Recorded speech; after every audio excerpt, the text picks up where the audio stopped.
Inihayag ng National Food Authority or NFA Region 2 na itinaas na ang kanilang palay buying price sa 23 pesos mula sa dating 19 pesos sa bawat kilo. Sa naging panayam kay Rick Ryan Lee Fabian, Regional Public Information Officer ng NFA Region 2, sinabi niya na itinaas ng NFA Council ang presyo ng tuyong palay sa 23 pesos habang sa fresh naman ay 19 pesos matapos itong aprubahan ni Pangulong Bongbong Marcos. Ang panukalang 20 at 25 pesos na buying price ay masyadong mataas at ang itinakdang presyo ay ibabalanse ang kita ng mga magsasaka at retail prices. Ayon kay Fabian, kung ikukumpara sa mga pribadong traders ay malayo ang diferensya sa presyo ng NFA kaya walang masyadong nagbebenta sa kanila.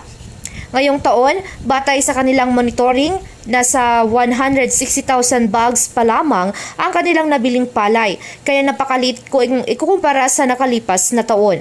Ang kanilang punteriang bilang na mabibiling palay ay nasa 3 milyong bags. Dahil sa pagtaas ng presyo ay umaasa ang NFA na makakabili na sila ng mas malaking volume ng palay upang mapunan ang kanilang target na buffer stock. Tiniyak naman ito na hindi gaanong mahigpit ang NFA sa mga binibiling palay dahil ang dati pa ring alituntunin ang kanilang sinusunod at itinaas lamang ang presyo.